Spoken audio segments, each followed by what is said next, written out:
మహారాష్ట్ర రాజకీయాల్లో ఆసక్తికర పరిణామం చోటు చేసుకుంది.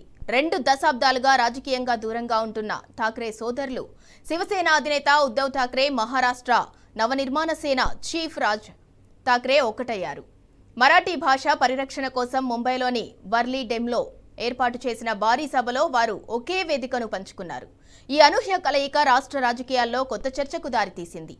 మహాయుతి ప్రభుత్వం ప్రతిపాదించిన త్రిభాషా సూత్రాన్ని వ్యతిరేకిస్తూ రాజ్, ఉద్ధవ్ వర్గాలు కలిసి పోరాటం చేశాయి.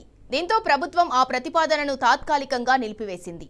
ఈ విజయాన్ని మరాఠీ ఐక్యత విజయంగా అభివర్ణిస్తూ వర్లీ డెమ్లో భారీ విజయోత్సవ సభను నిర్వహిస్తున్నారు.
नक्की की आमच्या दोघांमध्ये जो काही अंतरपाठ होता तो आनाजी पंतांनी दूर केला.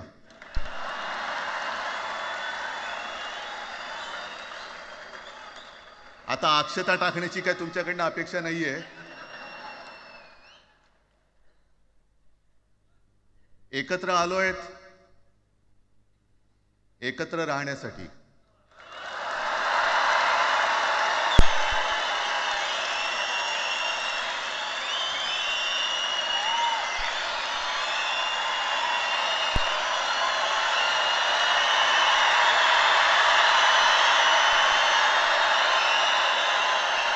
आणि मला कल्पना आहे,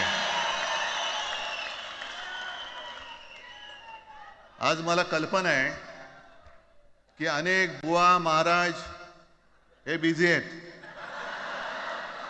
कोण लिंब कापतय, कोण टाचण्या मारतय, कोण गावी जाऊन अंगारे दुपारे करत असेल, रेडे कापत असतील.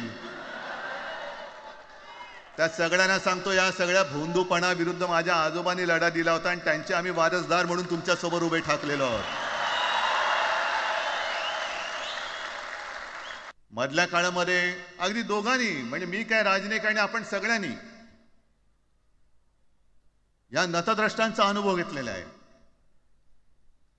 वापरायचं आणि फेकून द्यायचं. आता आम्ही दोघं मिळून तुम्हाला फेकून देणार आहोत. आजपर्यंत वापर करून घेतलात. अरे डोक्यावरती जर का शिवसेना प्रमुख नसते तर तुम्हाला ओळखत कोण होतं या महाराष्ट्रामध्ये? कोणत्या भाषेत बोलत होतात? టీచర్స్ కు స్ట్రాంగ్ వార్నింగ్ ఇచ్చారు తమిళనాడు ముఖ్యమంత్రి ఎంకే స్టాలిన్. సైన్స్ మాత్రమే ప్రచారంలో ఉండాలి, మూఢనమ్మకాలు కాదని తేల్చి చెప్పారు. పాఠశాలల బోధనలో ఖచ్చితంగా సైన్స్ విధి విధానాలను పాటించాలని, మూఢనమ్మకాలు, అంధ విశ్వాసాలకు సంబంధించిన విషయాలను పిల్లలకు బోధించకూడదన్నారు. పాఠశాలలో ఎక్కడైనా మూఢత్వపు విషయాలు ఉంటే తమిళనాడు పాఠశాల బోర్డుకు తెలియచేయాలన్నారు. విజ్ఞాన పథంలో దేశాన్ని ముందుకు నడిపించాలన్నారు ఎంకే స్టాలిన్.